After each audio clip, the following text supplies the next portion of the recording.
अस्सलामुअलैकुम and welcome to the easy medic. आज जिस टॉपिक पे हम बात करेंगे वो है कोरोना वायरस। किस तरीके से कोरोना वायरस हमारी बॉडी के अंदर ट्रांसमिट होता है और किस तरीके से कोरोना वायरस हमारे लंग्स को अफेक्ट करता है, और जिनका इम्यून सिस्टम वीक होता है तो किस तरीके से उनकी डेथ कॉज करवाता है। बेसिकली जब एक इंसान छींकता है तो उसकी बॉडी से तकरीबन 40,000 स्लाइवा के ड्रॉपलेट्स बाहर आते हैं, और जब एक इंसान खांसी करता है तो तकरीबन 3,000 वायरस के ड्रॉपलेट जो स्लाइवा के ड्रॉपलेट्स होते हैं वो बॉडी से बाहर आते हैं। और एक स्लाइवा के ड्रॉपलेट के अंदर तकरीबन approximately 20 lakh corona virus present होते हैं। तो जब एक इंसान छींक रहा है या खांसी कर रहा है तो उसके इर्द गिर्द 4 से 5 फीट के अंदर जितने लोग होते हैं वो उस पार्टिकल वो इन ड्रॉपलेट्स को इनहेल कर लेते हैं और सबको कोरोना वायरस हो जाता है। कोरोना जो वायरस को जब हम क्लासीफाई करते हैं तो डिफरेंट बेसिस है क्लासीफाई करने की।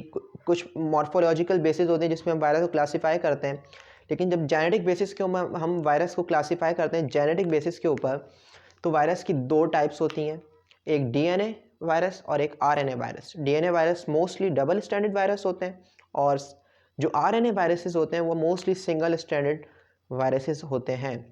जो कोरोना वायरस है वो सिंगल स्टैंडर्ड आरएनए वायरस है, और आरएनए वायरसेस जो होते हैं इनकी कुछ पॉजिटिव पॉइंट्स होते हैं जो कि वायरस के लिए पॉजिटिव पॉइंट्स होते हैं और हमारे लिए वो डेंजरस पॉइंट्स हैं। तो कौन से पॉइंट्स होते हैं? जो आरएनए ये जो कोरोना वायरस है वो सिंगल स्टैंडर्ड आरएनए वायरस है, और ये positive single corona virus positive single standard RNA virus. Positive यहाँ चार्ज नहीं है। पॉजिटिव का मतलब ये है कि जो कोरोना वायरस है ये पॉजिटिव सिंगल स्टैंडर्ड वायरस है और ये साइटोप्लाज्म में रहकर प्रोटीन की प्रोडक्शन करवा सकता है। इसे न्यूक्लियस में जाने की ज़रूरत नहीं है, इसीलिए हम इसको पॉजिटिव सिंगल स्टैंडर्ड आरएनए कह रहे हैं। तो replicate can produce proteins, can form proteins cytoplasm के अंदर ही। दूसरा इसका जो इम्पॉर्टेंट पॉइंट होता है, पॉजिटिव पॉइंट, वो ये है कि कैन रेप्लिकेट। रेप्लिकेट तो डीएनए वायरस भी करते हैं, लेकिन ये बगैर न्यूक्लियस में जाए साइटोप्लाज्म के अंदर ही रेप्लिकेट कर लेते हैं, इसलिए जल्दी रेप्लिकेट कर सकते हैं ये। और तीसरा पॉइंट ये है कि कैन मॉडिफाई।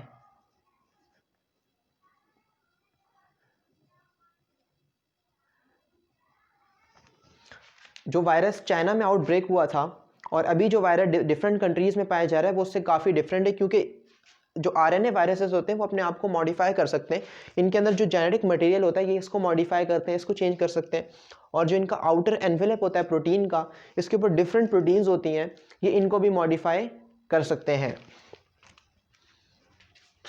जब एक वायरस हमारी बॉडी के अंदर एंटर करता है तो हमारी जो बॉडी है उसके अंदर डिफरेंट रिसेप्टर्स प्रेजेंट होते हैं। उनमें से एक रिसेप्टर होता है angiotensin converting enzyme receptor, ACE receptor, जो कि मोस्टली लंग्स के अंदर प्रेजेंट होते हैं या किडनी के अंदर, आर्टरीज के अंदर, हार्ट के अंदर। तो जब वो इनहेल होकर हमारे सांस के जरिए लंग्स के अंदर जाते हैं तो वो ACE रिसेप्टर के साथ अटैच कर जाते हैं कोरोना वायरस।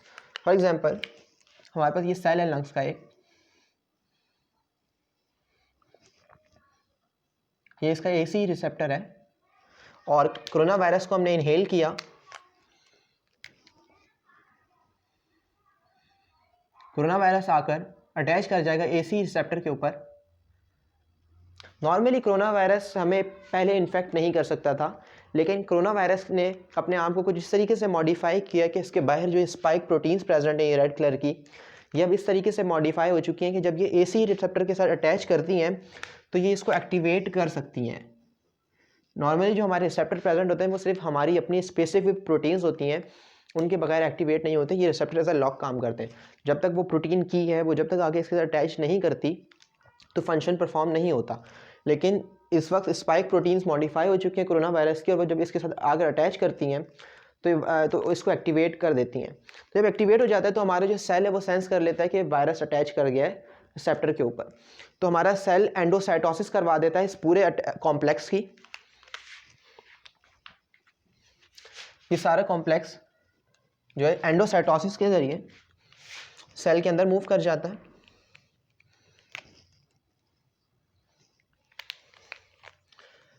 ये कोरोना वायरस वेसिकल के अंदर आ जाता है। हमारे सेल के अंदर कुछ ऑर्गेनल्स होते हैं जिसे हम कहते हैं लाइसोसोम्स। लाइसोसोम्स के अंदर हमारे पास एसिडिक एंजाइम्स प्रेजेंट होते हैं जो कि डिफरेंट वायरसेस या बैक्टीरिया जब सेल के अंदर इंटर करते हैं तो उसको वो डिस्ट्रॉय करते हैं। लाइसोसोम इसको डिटेक्ट करते हैं और एक्टिवेट हो जाते हैं और लाइसोसोम्स आकर इसके साथ डिफ्यूज़ कर जाएंगे। इस वेसिकल के साथ लाइसोसोम डिफ्यूज़ कर जाते हैं और अपना एसिडिक मटीरियल वो इसमें रिलीज़ करवा देते हैं। जब एसिडिक मटेरियल लाइसोसोम का इसके अंदर रिलीज़ हो जाता है तो जो आउटर एनवेलप होता है प्रोटीन्स का, स्पाइक प्रोटीन और डिफरेंट प्रोटीन्स होती हैं जो कोरोना वायरस के ऊपर हैं, ये डिज़ोल्व हो जाएंगी और कोरोना वायरस का जो आरएनए प्रेजेंट है वो फ्री हो जाएगा। जो सिंगल स्ट्रैंड आरएनए है वो साइटोप्लाज्म के अंदर आ जाएगा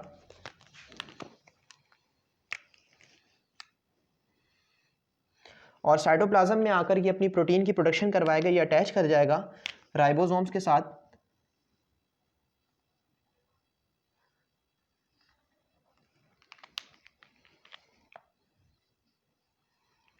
और प्रोटीन प्रोडक्शन शुरू हो जाएगी।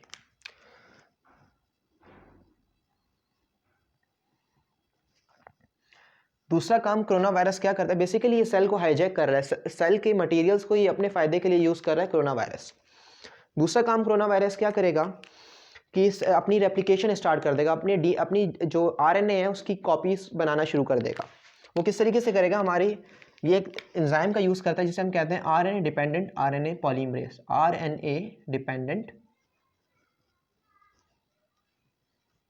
RNA polymerase.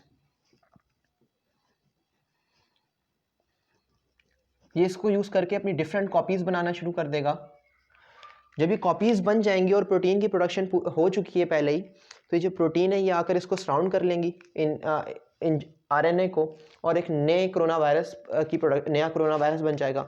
इसी तरह ये कोरोना वायरस रेप्लिकेट करते जाएंगे और न्यू कोरोना वायरस को बनाते जाएंगे और एक कंडीशन जब आएगी जब हमारा सेल बस्ट कर जाएगा, ये बाहर आ जाएंगे कोरोना वायरस और ये जाकर और सेल्स लंग्स को उनको डैमेज करेंगे और ये पूरा प्रोसेस शुरू हो जाएगा लंग्स के अंदर।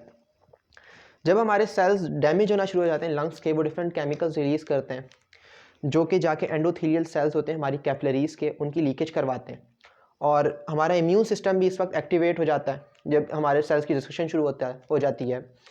तो जब हमारा इम्यून सिस्टम एक्टिवेट होता है तो इन्फ्लामेशन, उसकी इम्यून सिस्टम जब एक्टिवेट होता है तब भी लीकेज होती है एंडोथेलियल सेल्स की और इन्फ्लामेशन स्टार्ट हो जाती है। हमारे जो लंग्स के अंदर एल्वेलाइज प्रेजेंट होते हैं जहाँ से ऑक्सीजन डिफ्यूज़ आउट होती है और हम कार्बन डाइऑक्साइड वहाँ से डिफ्यूज़ होती है और हमारे माउथ या नोज़ के ज़रिए वो एटमॉस्फेयर में मूव कर जाती है। तकरीबन 600 मिलियंस हमारे लंग्स के अंदर एल्वेलाई प्रेजेंट होते हैं। फॉर एग्जांपल ये एक एल्वेलाई है, डी ऑक्सीजनेटेड ब्लड कैपिलरीज के अंदर आता है और वो ऑक्सीजन लेकर ऑक्सीजनेटेड ब्लड मूव कर जाता है हार्ट की तरफ और हार्ट पूरे बॉडी के अंदर उसको पंप कर देती है हमारे ऑक्सीजनेटेड ब्लड को। लेकिन जब फ्लूइड बिल्डअप होना शुरू हो जाएगा, ये स्पेस बहुत थिन होती है जहाँ से ऑक्सीजन डिफ्यूज़ हो रही है और कार्बन डाइऑक्साइड एल्वेलाई के अंदर डिफ्यूज़ कर जाती है। जब हमारे पास इन्फ्लेमेशन होगी और लीकेज होगी फ्लूइड की, तो फ्लूइड यहाँ पर बिल्डअप कर जाएगा इस स्पेस के अंदर और एल्वेलाइज के अंदर भी फ्लूइड जमा होना शुरू हो जाएगा। जब फ्लूइड जमा होना शुरू हो जाएगा तो ये स्पेस काफ़ी थिक हो जाएगी, एल्वेलाई की जो वॉल है वो काफ़ी थिक होना शुरू हो जाएगी और ऑक्सीजन डिफ्यूज़ नहीं कर सकेगी कैपिलरीज के अंदर और ब्लड हमारा हाइपॉक्सिक हो जाएगा और हाइपॉक्सिक ब्लड हमारी पूरी बॉडी में पहुंचेगा, हमारी पूरी बॉडी ऑक्सीजन डेफिशिएंट होना शुरू हो जाएगी। जब यही सारा प्रोसेस पूरे लंग्स के अंदर शुरू हो जाएगा, इन्फ्लेमेशन हो जाती है, लीकेज हो जाती है और हमारे कंप्लीटली लंग्स को जब कोरोना वायरस डैमेज कर देता है तो कंप्लीटली फ्लूइड बिल्डअप होना शुरू हो जाता है और स्केयरिंग स्टार्ट हो जाती है हमारे लंग्स के अंदर। इस कंडीशन को हम कहते हैं ARDS, acute respiratory distress syndrome.